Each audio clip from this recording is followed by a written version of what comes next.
हरिओम हरिओम। जय श्री कृष्ण। जय श्री कृष्ण महाराज। माइक खोलिए।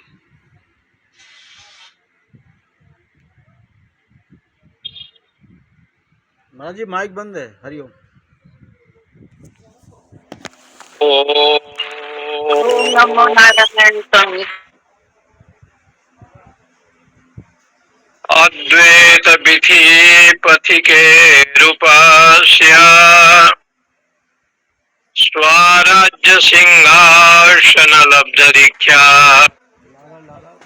सखेन केनापि वयं हटेन दासीकृता गोपवधूपितेन नौमीढ्यते ब्रवपुषे तडिदम्बराय गुञ्जावतंसाय परिपीच्छल सन्मुखाय वन्यास्रजे केवलवेत्रवेणु पादाम्बुजं लक्ष्मीश्रिये नमाम्यहम् सजल जलद नीलम दर्शिदोदारशीलम करतल धृत शैलम वेणुभद्रीरसालम ब्रजजन कुलपालम कामिनी केलिलोलम तरुण तुलसीमालम नौमि गोपाल बालम नमः परमहंसास्वादित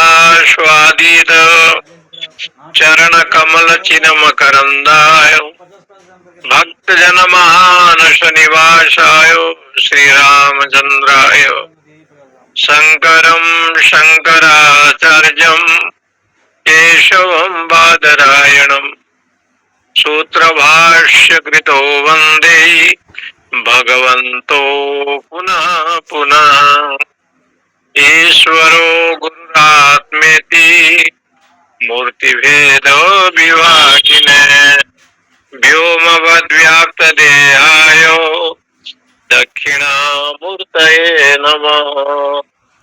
ओम शांति शांति शांति।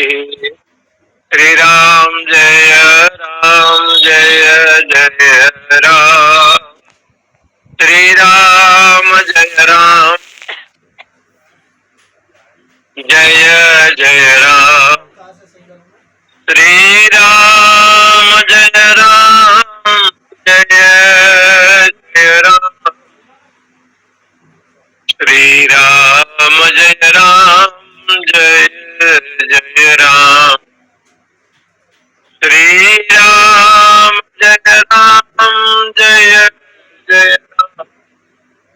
श्री राम जय राम जय जय राम। आप सभी लोगों ने गीता जयंती का पावन पर्व भगवत गीता के विषय और अच्छे अच्छे महापुरुष आए थे, विद्वत जनों से श्रवण किया। बड़ी श्रद्धा और भक्ति के साथ गीता जयंती बड़ा धूमधाम से आप सभी सत्संगियों ने मनाया। बहुत बहुत भगवान की कृपा है। ऐसे तो गीता जी में देखो, जैसे भगवान श्री कृष्ण के 16,108 रानियां थी, तो भगवान मायापति है, माधव है और मुक्ति को प्रदान करने वाले, मोक्ष को देने वाले मुकुंद है। इसलिए अकरुणा करुणा वरुणालय परमात्मा होने के कारण से ये भी संभव है। लेकिन आध्यात्मिक अर्थ ऐसे भी है कि उनके जो अष्टपाद वंशी थे, उसमें पृथ्वी, जल, तेज, वायु, आकाश, ये पंच महाभूत है। मन, बुद्धि, चित्त, अहंकार, ये चार है। 5 भूतों को लेकर के और को लेकर के 9 हो जाते हैं, परंतु जो चित्त है ना, वो चित्त को अलग करें। चित्त का जो अधिष्ठात्री देवता है वो तो भगवान है स्वयं। इसलिए मन, बुद्धि और अहंकार, ये 3 को ग्रहण किया जाता है। और पंचभूत को लेकर के इनके जो देवता पृथ्वी, जल, तेज, वायु, आकाश, ये जो 8 प्रकार का विषय है, ये कृष्ण के अष्ट पाठवंशी हैं। इसलिए उनके जो धर्म पत्नी हुए हैं वो 8 पाठवंशी है। पाठवंशी के मतलब मुख्य है। और 16,108 रानियां की जो बात कही गई है, 16,108 जो वेद मंत्र ऋचा है, जो उपासना कांड में जो प्रयोग में आता है, भिन्न भिन्न उपासना में भिन्न भिन्न प्रकार से जो भगवान की पूजा अर्चना वर्णना। लवण समुद्र है, भारत है, तो यहाँ भगवान विष्णु की अनेक रूप की पूजा अर्चना, कहीं पर सिर्फ गणेश जी का, कहीं पर कार्तिकेय का।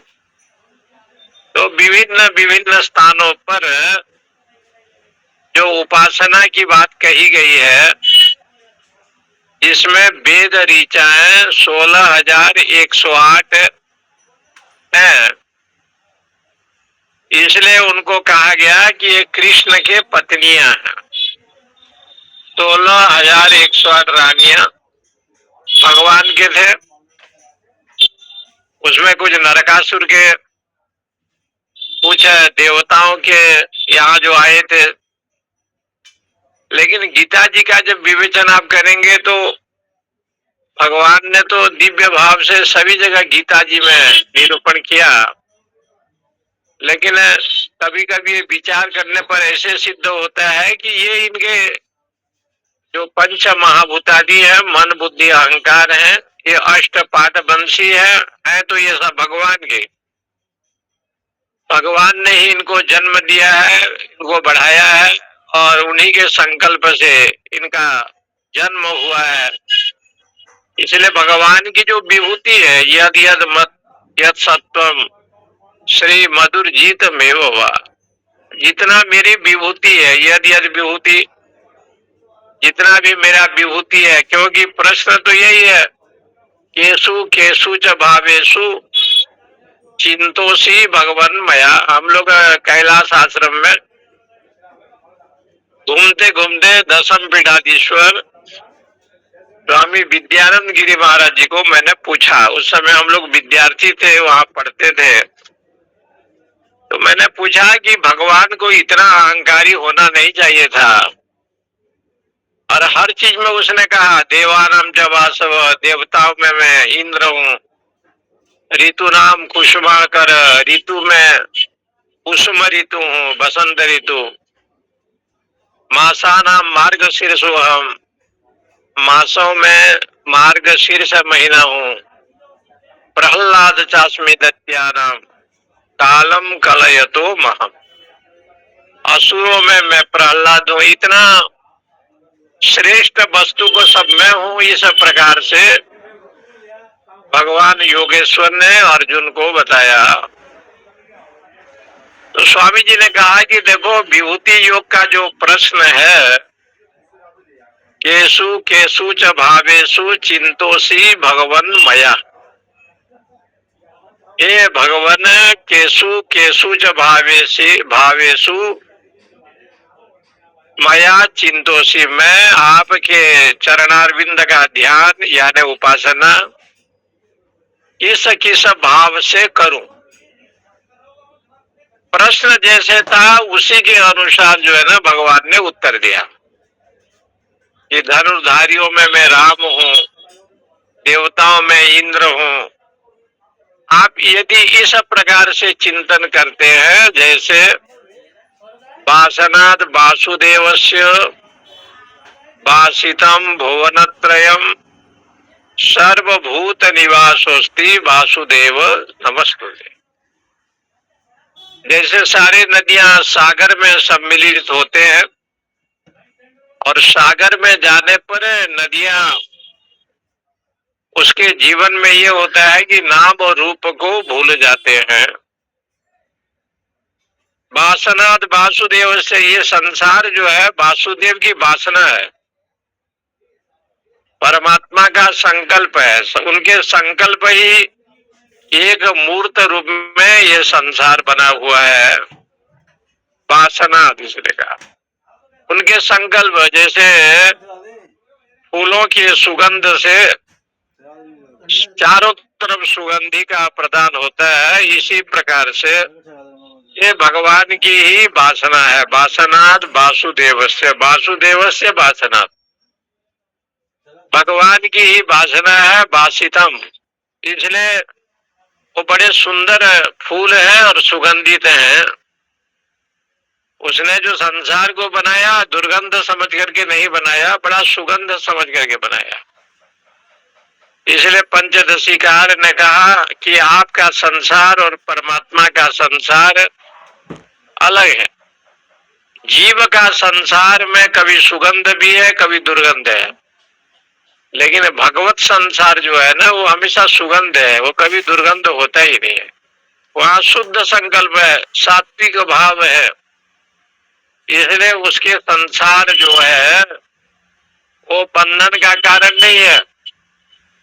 जीव का जो संसार है, अहम मम मेरा तेरा, ये जो भाव है, ये बंधन का कारण है। वासितम भुवन त्रयम, इसलिए तीनों लोगों में वो वासित है। वासित माने व्याप्त है, तीनों लोगों में वो व्यापक है। वासितम भुवनम त्रयम सर्वभूत निवास होती, इसलिए आप संपूर्ण प्राणी में निवास करते हैं। शास्त्रों में आपको वासुदेव शब्द से कहा गया है। बसंती प्राणिनाम इति वासु, जिसमें सभी प्राणी के हृदय में आप वास करते हैं, इसलिए भगवान को वासु कहते हैं। और जहाँ भगवान रहते हैं वहाँ देवता लोग भी आ जाते हैं। परमात्मा का जहाँ निवास हो, जिनके घर में तुलसी हो, शालिग्राम जी हो, नर्मदेश्वर हो, थोड़ा पूजा अर्चना भी हो, या सत्संग भजन हो, तो दोनों रूप में ये भगवान की जो वंदना की गई है, उसी को गीताकार ने बड़े अच्छे अद्भुत भाव से कहा। और वो शंकराचार्य भाष्य आप पढ़ेंगे तो उसमें पता चलेगा। नवाम कर्माणि लिप्पन्ति न मैं कर्म फले स्पृहा इति माम यो भी जानाति कर्म भीर्न सबध्यते एवं ज्ञात्वा कृतं कर्म पूर्वैरपि मुमुक्षुभिः पूर्वं कर्मेव तस्मात् त्वं पूर्वे ही पूर्वतर कृतम्। इसका समन्वय आगे के श्लोक में गीता जी में कर्मणेव संसिद्धि मास्तिता जनकादय लोक संग्रह मेवापि संपश्यन कर्तुम अर्हसि। नवाम कर्माणि लिप्पन्ति, कर्म मुझे लिपायमान नहीं करते। इसका मतलब कि मेरे मन में जो कर्तापना है, भोक्तापना है, मैं उसमें युक्त नहीं होता, उसमें संसर्ग में नहीं आता। क्योंकि मैं कर्म करता तो हूं, लेकिन कर्म करने पर भी कर्म फल की इच्छा नहीं करता। तब कहा कि कर्म फल की इच्छा आप क्यों नहीं करते हैं? बोले कर्म फल की इच्छा इसलिए नहीं करते हैं कि जैसे समुद्र है, समुद्र तो खारा है, बंबई इत्यादि का समुद्र है, लेकिन समुद्र के बाहर जो पानी है वो मीठा है। जगन्नाथपुरी में, बंबई में समुद्र तो है, लेकिन समुद्र का जल लवण है, लवण युक्त है, लेकिन जो शहर में जो जल है वो मीठा है। एक तो समुद्र का पानी लवण है और एक समुद्र का पानी जो निकला हुआ है वो मीठा है, नदी का पानी। मिठास को देना और लवण युक्त करना, वो सब करने वाला मैं ही हूं। संकल्प से जल को लवण भी बनाया और संकल्प से उसी जल को जो है मिष्टान्न भी बनाया, मीठा भी बनाया। तो जो जल है, जो जलों में जो भाव है, द्रवीभूत होना, रस की अनुभूति होना, रसो मप्सी मप्सु कुंतेय प्रभास्मि शशि सूर्यो हो। जितने भी रस है उसमें हम जल है।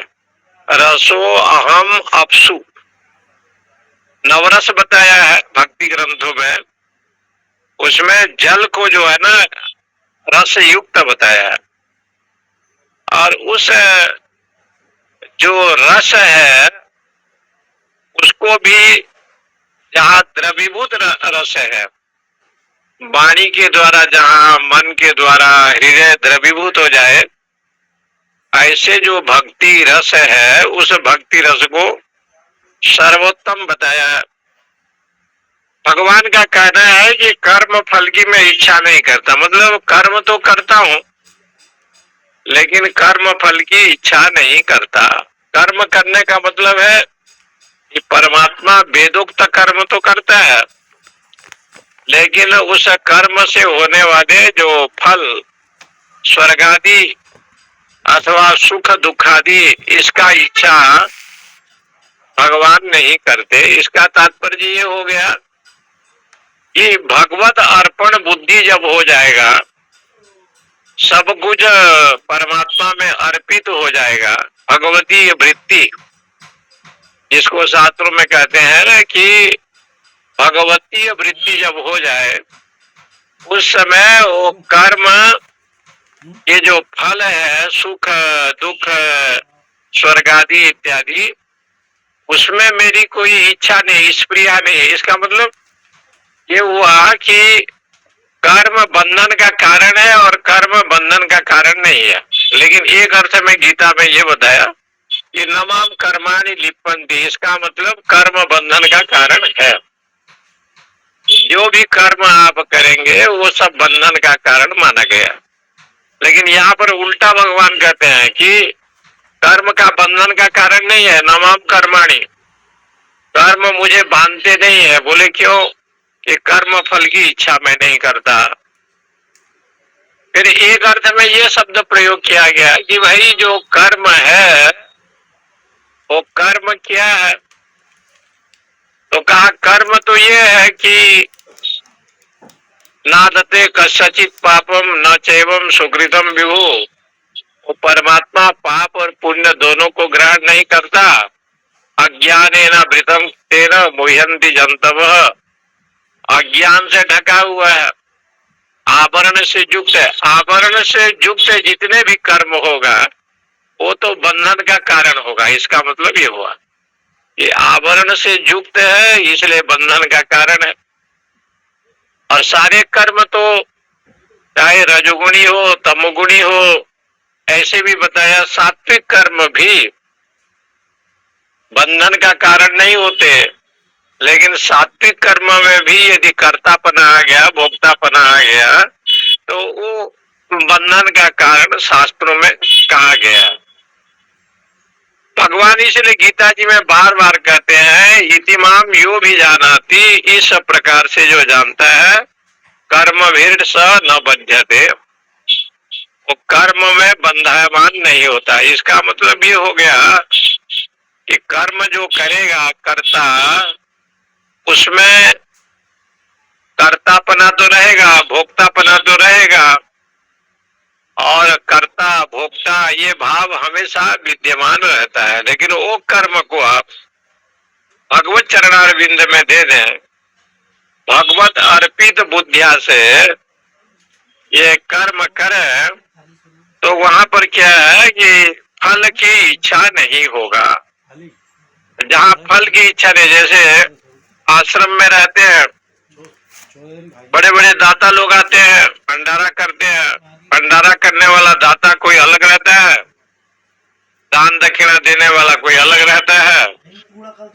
और आज एक सज्जन हमारे पास आए थे बंबई से, तो बता रहे थे कि कुंभ मेला में स्वामी अवधेशानंद जी महाराज जी के कैंप में 30,000 लोगों का भोजन की व्यवस्था सुबह शाम दोनों टाइम होता है।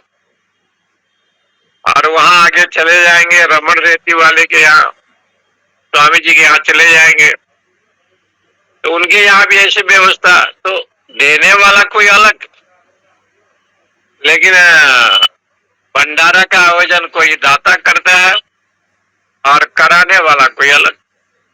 कराने वाला तो परमात्मा है, भगवान है, और निमित्त मात्र जो है जजमान है।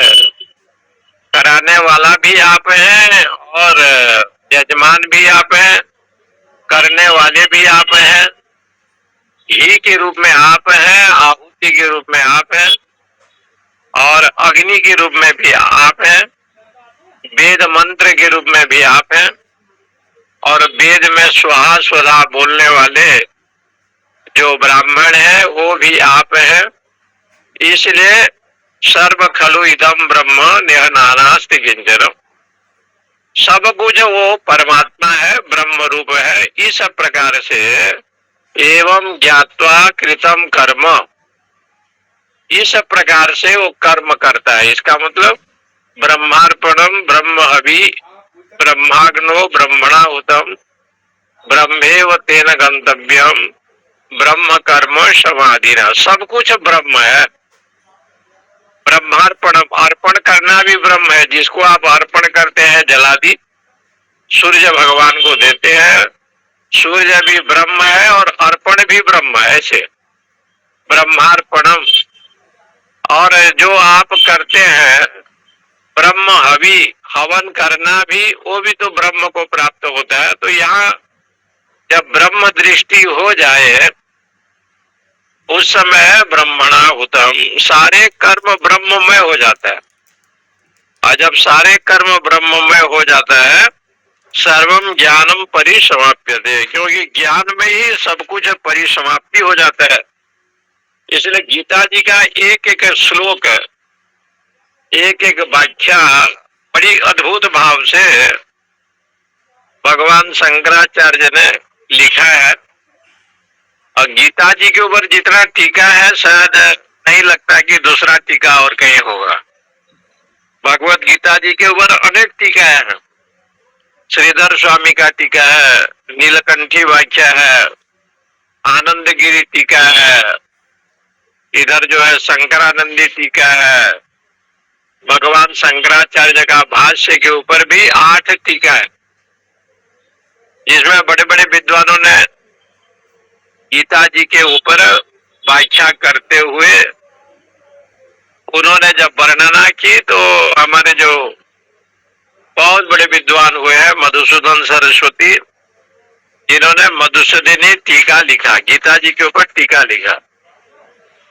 तो गीता जी के ऊपर जब टीका लिखा तो उन्होंने पहले अध्याय से लेकर के 6वें अध्याय को कर्मयोग माना, 6वें अध्याय से 12वां अध्याय तक भक्ति योग माना, और भक्ति 12 से 18 अध्याय तक इसको उपासना माना।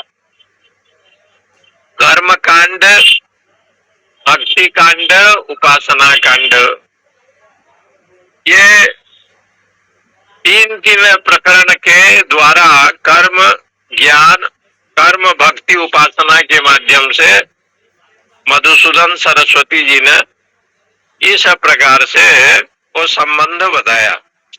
देखिए श्रीधर स्वामी जो गीता जी के व्याख्याकार है, उसमें एक टीका है नीलकंठी टीका, नीलकंठी व्याख्या है।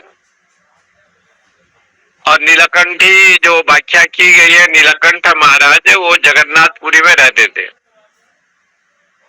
उनके व्याख्या करते करते जब ये श्लोक का प्रसंग आया, अनन्य चिंतयन्तो माम ये जना परिउपासते, तेषाम नित्याभियुक्तानाम योगक्षेम वहाम्यहम्।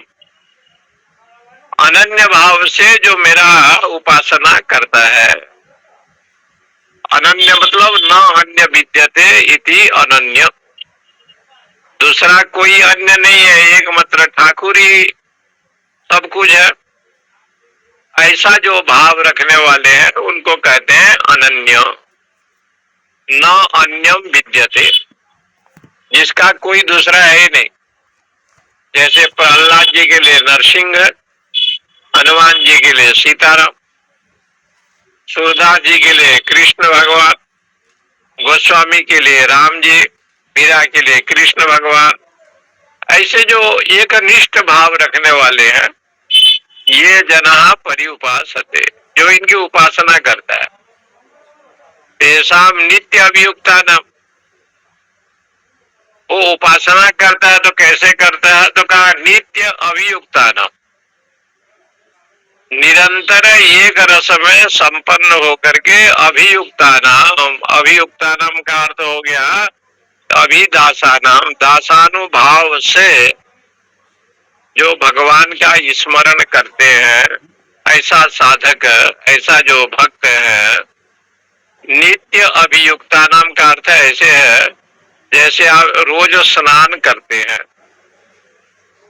रोज वस्त्र बदलते हैं, ऐसे नित्य अभियुक्ता नाम का मतलब हो गया कि ब्रह्म ही नित्य है, भगवान ही नित्य है, ऐसा जो भाव रखता है उसको कहते हैं नित्य अभियुक्ता नाम। माने नित्य सेवक, निरंतर जो भगवत चरणारविंद का आश्रय लेते हैं।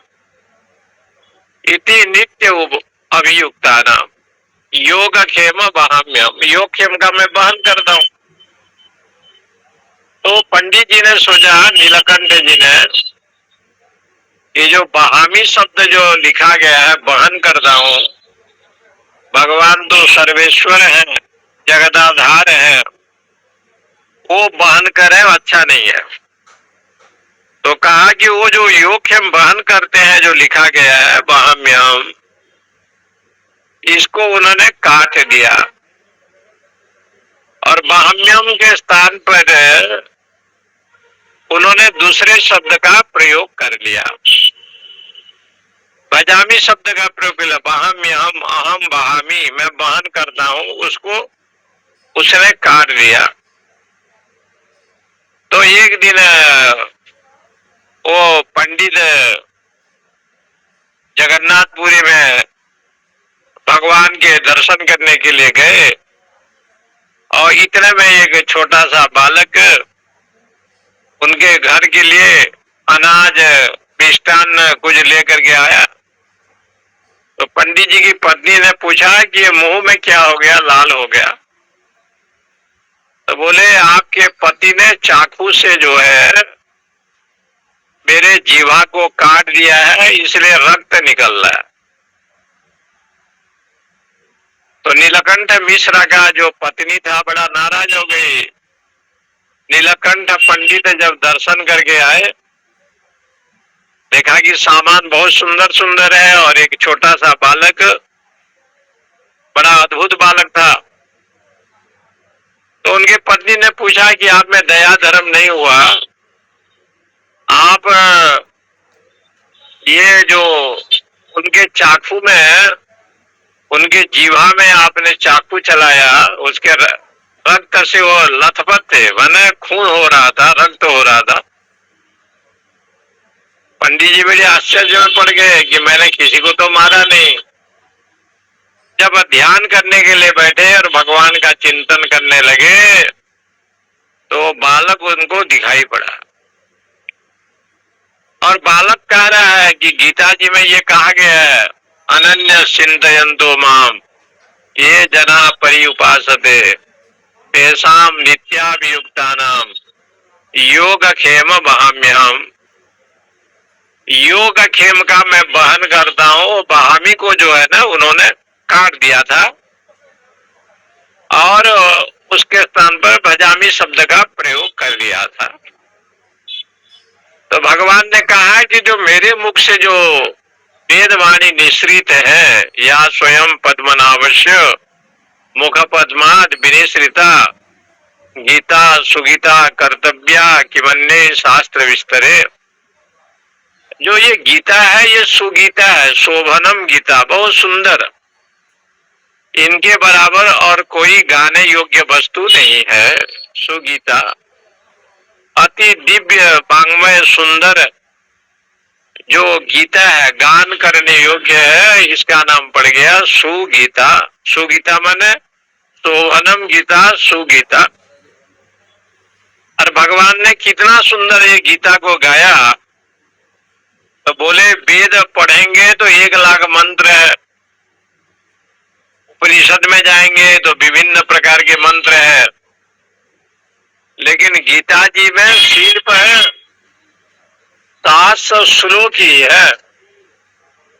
और 700 श्लोक के ऊपर जो है ना भगवान ने गाया, उसमें भी धृतराष्ट्र का एक श्लोक है, दुर्योधनादि जी का अन्य श्लोक है, संजय का कई श्लोक है, अर्जुन के कई श्लोक हैं, और शेष पढ़ेंगे तो कृष्ण का जो श्लोक है मुश्किल से और 600 के करीब श्लोक होगा, इससे ज्यादा नहीं। उसको स्वामी राम सुखदास जी ने एक ग्रंथ निकाला था, गीता के ऊपर निकाला है, तो कितने श्लोक किसमें है ये व्याख्या की है। महाराज ने बड़ा अच्छा व्याख्या किया है। ये धृतराष्ट्र के कितने हैं, संजय के कितने हैं, इधर भगवान कृष्ण के कितने हैं, अर्जुन के कितने प्रश्न हैं, संशय है, सब मिला करके 700 श्लोक बताए।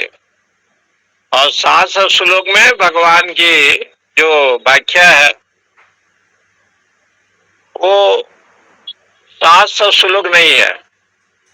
आप देख सकते हैं वो गीता प्रश्न प्रवेशिका की कुछ ऐसे पुस्तक है जिसमें भगवत गीता जी के ऊपर निरूपण किया गया है। और उसमें भी संजय सच संस्मृत्य संस्मृत्य राजन मुहुर मुहुर, ये संजय ने कहा। और धृतराष्ट्र का जो महाभारत में जो उदाहरण आया, धर्म क्षेत्रे कुरुक्षेत्रे समवेता जुजुत्सव, ये धृतराष्ट्र जी ने जब कहा तो बाद में वेदव्यास जी ने धृतराष्ट्र को नहीं लिखा। दुर्योधन जब कुछ बोलता है तो वेदव्यास जी ने उसको भी मान्यता प्रदान नहीं किया। देखा कि दुर्योधन मतभेद वाला है, अधर्मी है, पक्षपाती है, तो कहा कि इनको भी लिखने की कोई जरूरत नहीं है। दुर्योधन जब कहता है कि देखो, आचार्य को कहता है कि आप देखें, पश्य में पांडुपुत्राणाम आचार्य महतिम चमुम व्यूढ़ाम द्रुपद पुत्रेण तब शिष्येण धीमता।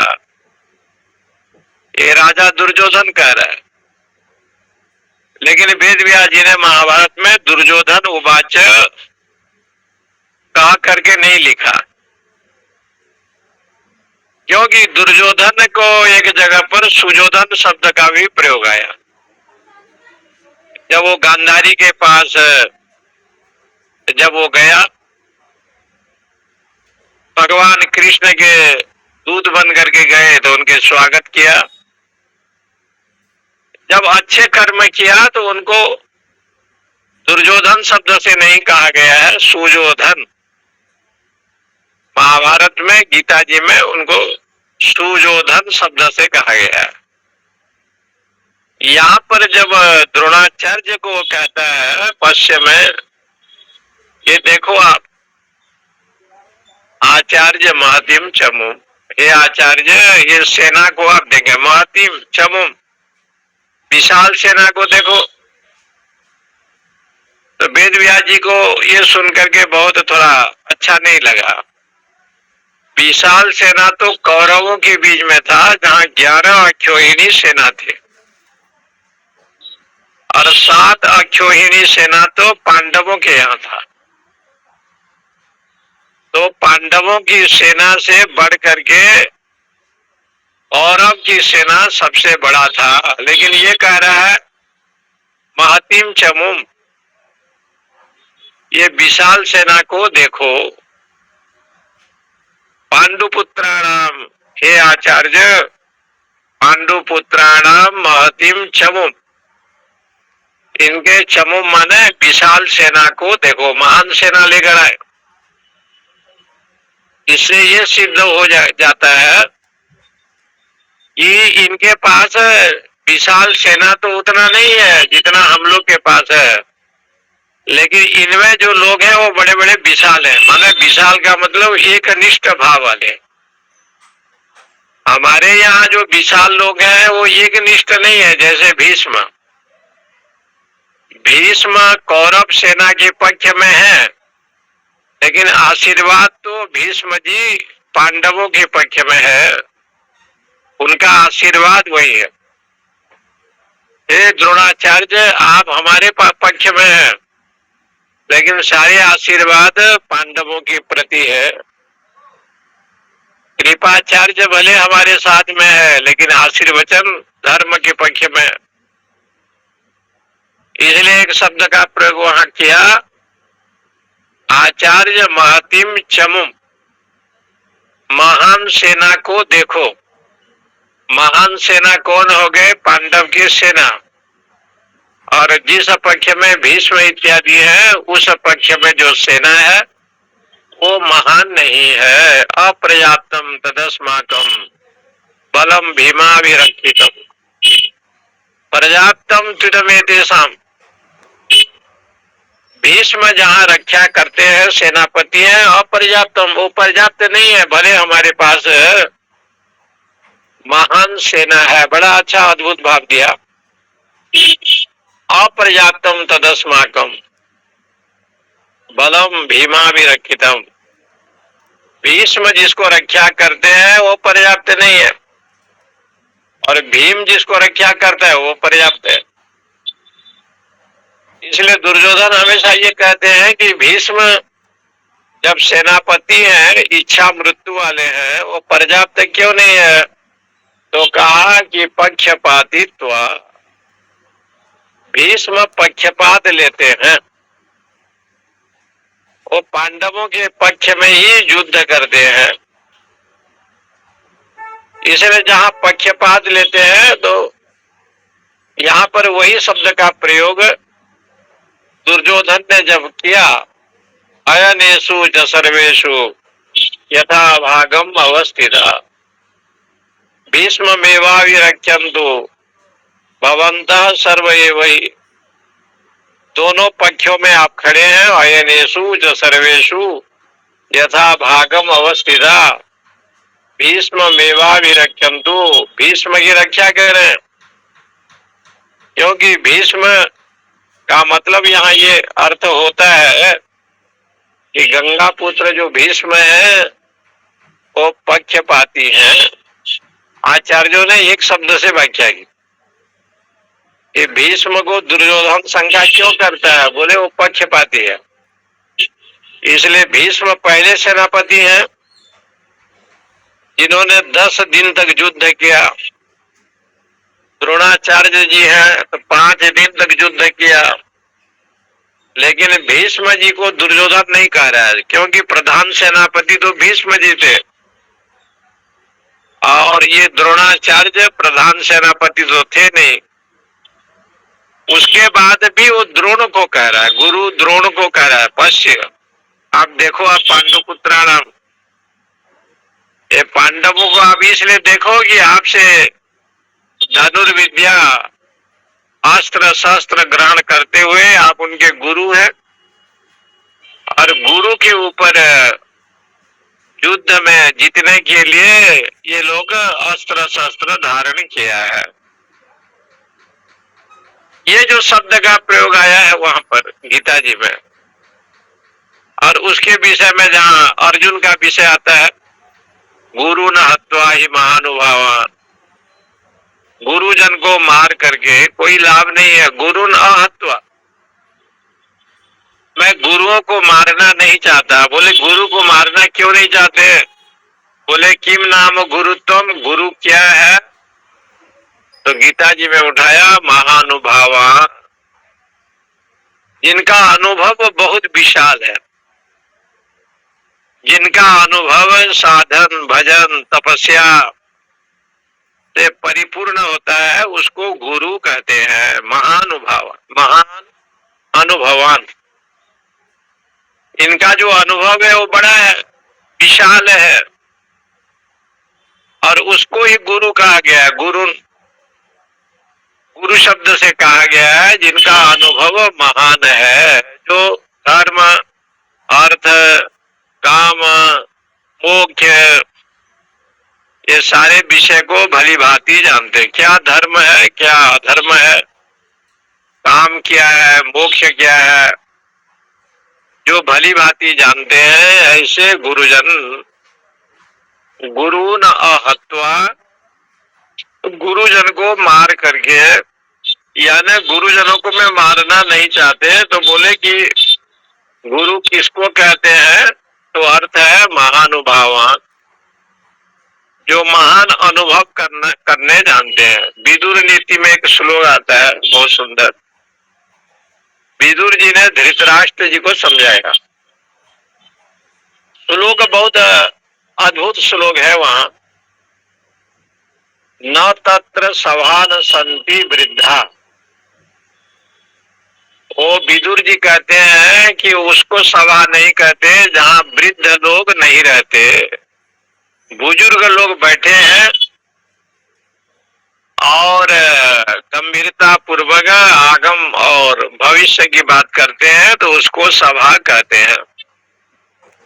न तत्र सभा न संति वृद्धा, येन वृद्धा न वदन्ति धर्मम। अब वृद्ध किसको कहते हैं? बोले जो धर्म का ज्ञान जिसको नहीं है उसको बूढ़े नहीं कहते। वो आयु से बूढ़ा हो गया हो, बाल पक गया हो, तब भी बूढ़ा नहीं।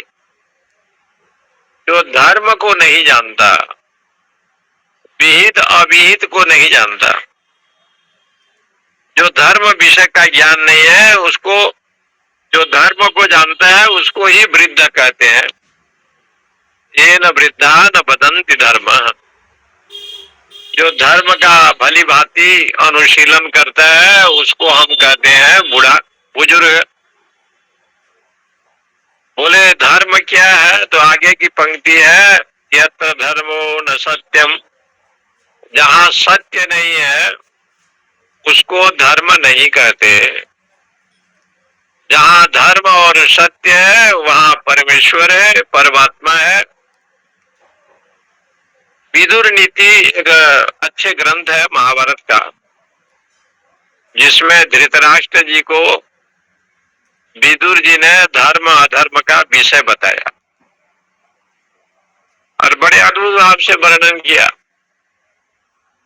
लेकिन राजा धृतराष्ट्र ये सुनते थे। महाभारत में धृतराष्ट्र का एक ही केवल धर्म क्षेत्र कुरुक्षेत्र इतना लिखा। बाद में गीता जी में ये पश्चिम पांडुपुत्राणाम आचार्य महतिम चमुम व्यूढ़ाम द्रुपद पुत्रेण तव शिष्येण धीमता, ये द्रुपद पुत्र जो धुष्ट दुम्न है और आपका शिष्य, केवल शिष्य नहीं है, धीमता बुद्धिमान है और आपसे ही धनुर्वेद लिया है और युद्ध करना चाहता है।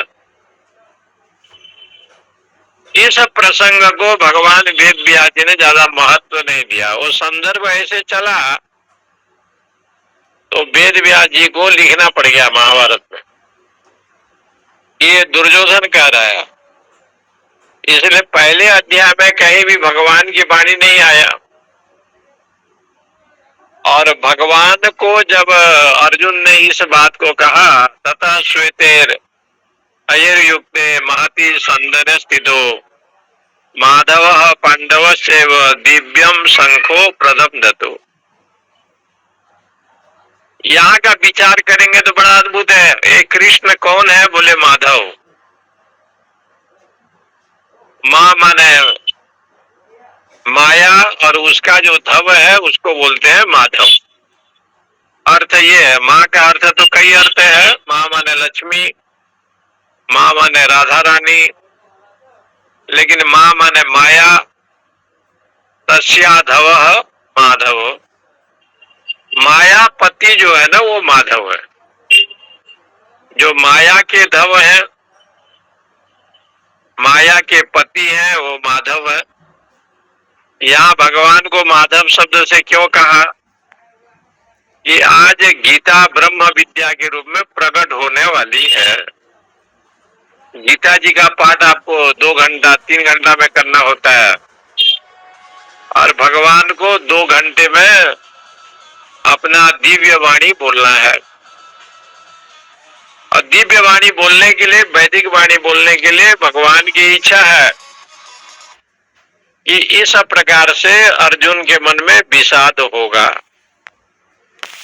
और मैं ब्रह्म विद्या का प्रकट करूंगा, ब्रह्म विद्या को बताऊंगा। इसलिए कहते हैं श्वेतेर हयेरुक्ते माधव पांडवश्चैव। यहाँ भगवान कृष्ण माधव के रूप में है, और पांडव माने अर्जुन, भीम इत्यादि, युधिष्ठिर। इसलिए पांडव को कह करके पांचों को कहा पांडवश्चैव। दिव्यम शंखो प्रदब्धतु। दिव्य शंख का अवगाहन किया। इस संदर्भ को लेकर के गीता जी में जब अर्जुन शोकाविष्ट होते हैं तो ये शब्द का प्रयोग किया, गुरु न हत्वा इमानुभावान श्रेयोम भोक्तुम भैक्षम पिय लोके। मैं कल्याण मार्ग तो चाहता हूं, मेरे जीवन में कल्याण हो, ये मैं चाहता हूं, लेकिन गुरुजनों को मार करके नहीं चाहता। ये शब्द एक अच्छा लगता है इसमें गीता जी में। माने हम कल्याण तो चाहते हैं, जीव कल्याण तो चाहता है, लेकिन वैदिक शास्त्रीय सिद्धांत के अनुसार वो नहीं चलता, वैदिक वाणी के अनुसार आचरण नहीं करता, कल्याण तो चाहता है। इसलिए कहा जाता है कि पाप कर्मम, पाप तो चाहता नहीं है लेकिन पाप कर्मम कुर्वन्ति मानवा। पाप कर्म को छोड़ते नहीं, लेकिन लोग पाप को चाहते हैं। श्रेयोम भोक्तुम, इसलिए इनको मैं कल्याण हो ऐसे नहीं जानता। भैक्षमम अपि यह लोग भिक्षाटन करके ही जीवन यापन करें तब भी तो कल्याण होने वाला नहीं है। यह लोग इस लोक में भैक्षम, सन्यासी वेश में मैं पर्यटन के रूप में सन्यास जैसे लोग होते हैं वैसे भिक्षाटन करूं, इससे भी कोई कल्याण। इसलिए इस जो पंक्ति है ना, इसको आगे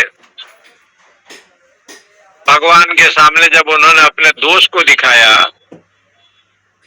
कि ऐसे आप क्यों बोलते हैं, तो कार्पण्य दोष अपहत स्वभाव, ये मेरा चित्त वृत्ति जो है इसको चुराने वाला कोई दूसरा नहीं है, कार्पण्य दोष।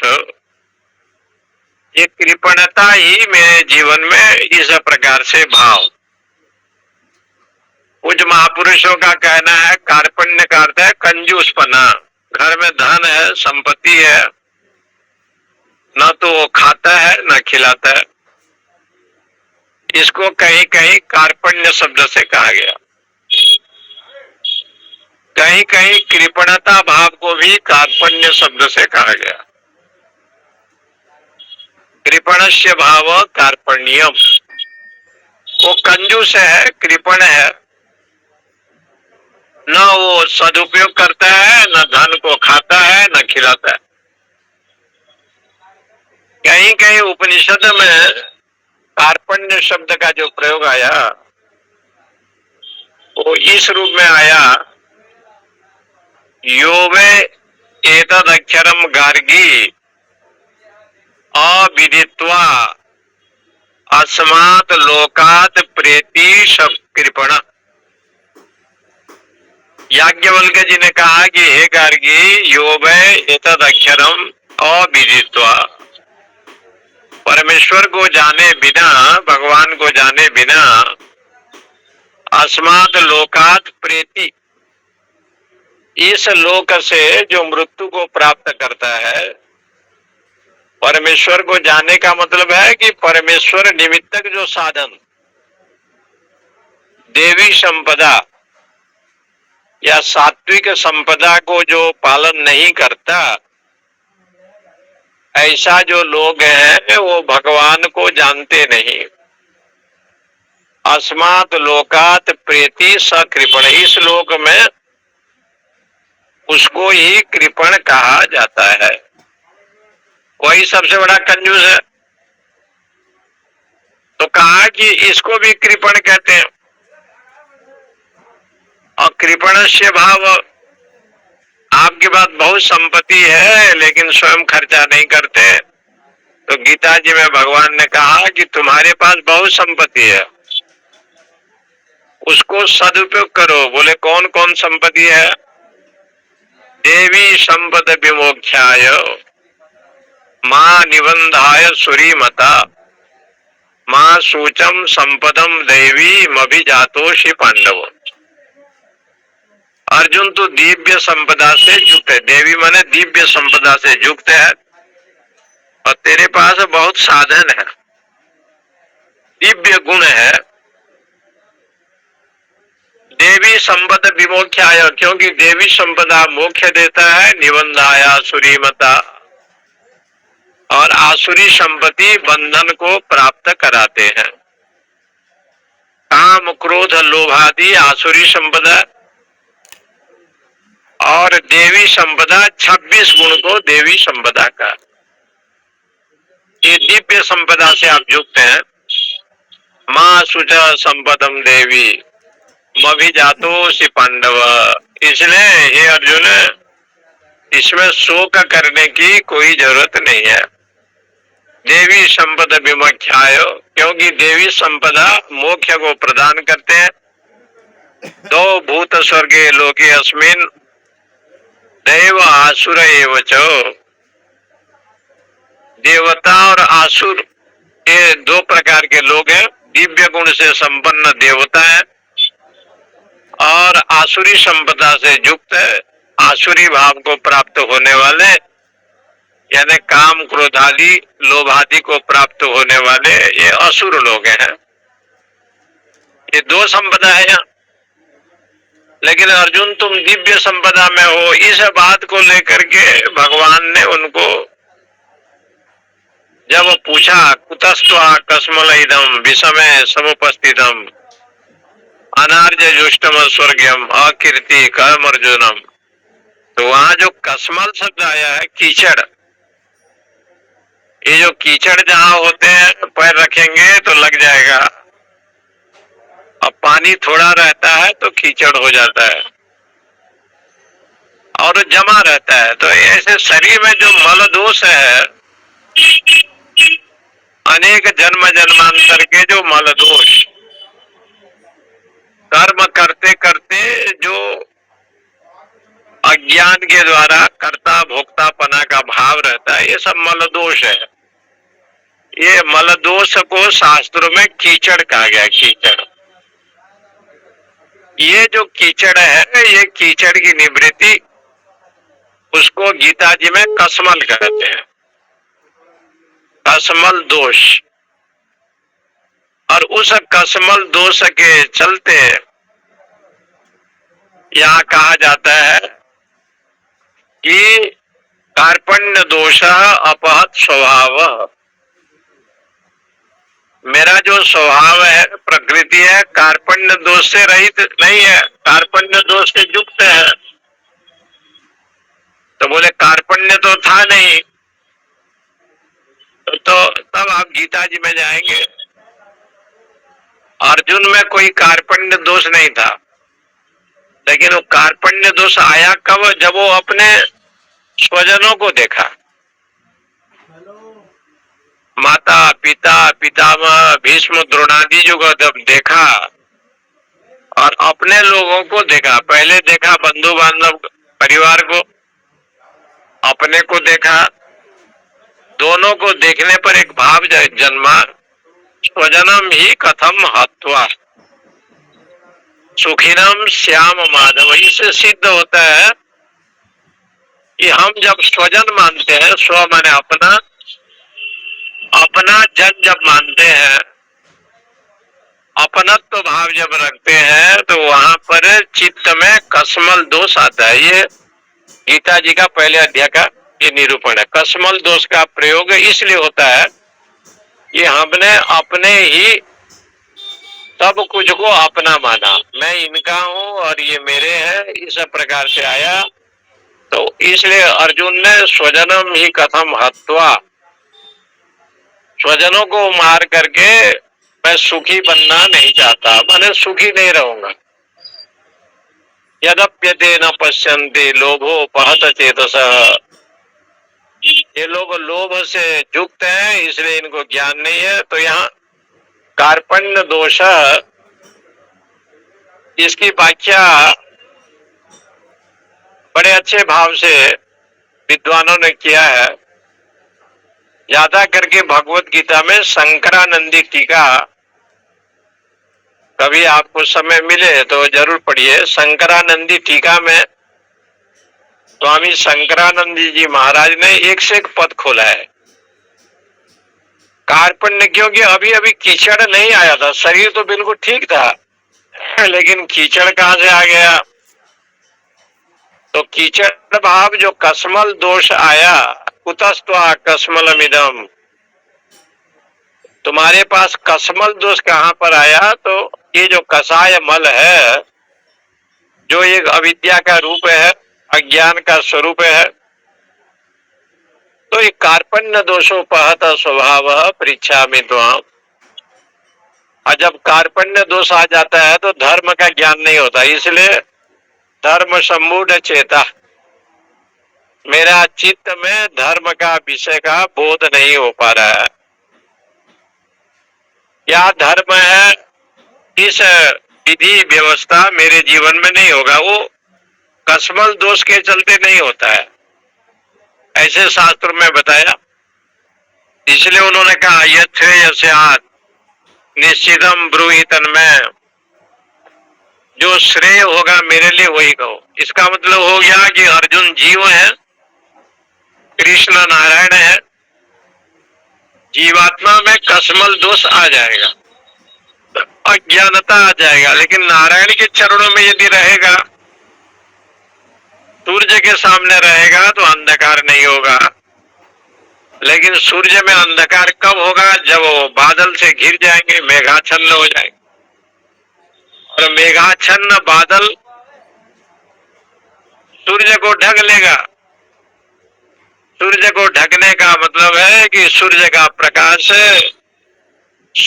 प्रकाश तो होगा, लेकिन सूर्य जैसे है वैसे प्रकाश नहीं होगा, दिखाई नहीं पड़ेगा। बादल आ गया, मेघाच्छन्न हो गया, लेकिन वो सूर्य का नाश नहीं कर पाएगा, क्योंकि सूर्य प्रकाश स्वरूप है। ऐसे ज्ञान रूपी सूर्य जब उदय होता है तो आवरण के द्वारा, आवरण ये बादल है, अहम मम ये बादल आ जाते हैं, और इस बादल जब तक रहेंगे तो सूर्य का प्रकाश स्वच्छ भाव से प्रकाशित नहीं कर सकता है। इसलिए वो कहते हैं यश श्रेयम, जैसे कल्याण होगा। इसका मतलब जो कसमल दोष का निवृत्ति कैसे होगा, और वो कसमल दोष जो है, जिसको कदर्ज भाव कहते हैं, अज्ञानता कहते हैं, वो तो आपके कृपा के बिना संभव नहीं है, क्योंकि आप गुरु के रूप में हैं, और गुरु के सामने शिष्य अपना दोष को जो है ना, वो कह रहा है, इसको कहते हैं दोषो अपनयन। संस्कृत में अपने दोष को बताना, अपने दोष को स्वयं बता रहे हैं अर्जुन है।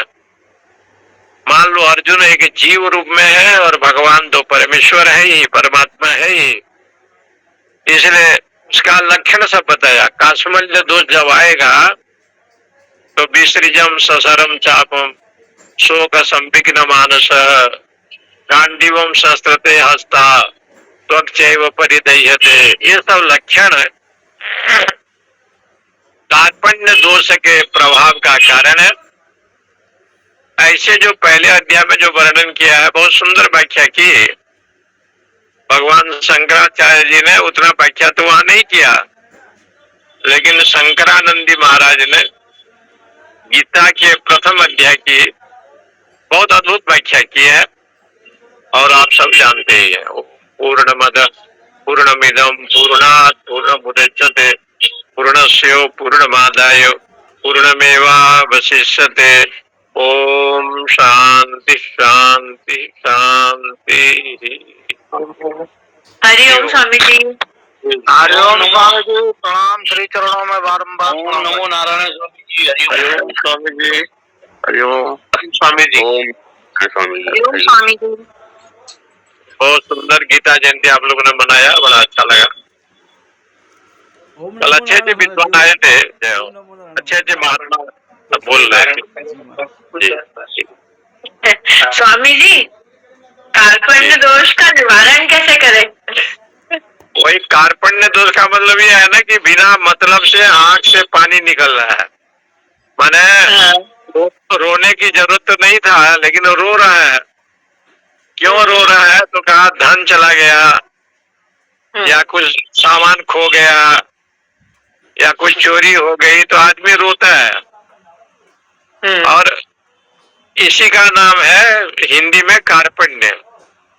लेकिन जब वो रोएगा, जब कोई प्राप्त हो जाएगा सामान जो नहीं दिखाई पड़ रहा है, तो रोना बंद हो जाता है। तो हमारे जीवन में जो ज्ञान है, जो भगवत भक्ति है या विवेक वैराग्य है, ये चोरी हो गया है नहीं, लेकिन है तो शरीर में।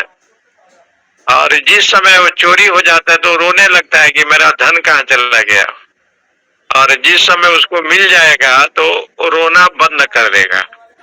तो सामने होने पर भी जो दिखाई न पड़े, यही अज्ञानता का जो है ना ये भाव है। अज्ञान का ये लक्षण यही है। ये आँख के सामने है, कान में कलम है, लेकिन दिखाई नहीं पड़ रहा है, रो रहा है बालक। इसी को कहते हैं कार्पण्य दोष, मतलब चित्त वृत्ति की जो कसा है। चित्त वृत्ति में जो कलमश भाव आता है ना, इसको शास्त्रों में उसके को कार्पण्य दोष कहा गया है। हाँ, उसी के चलते जो है,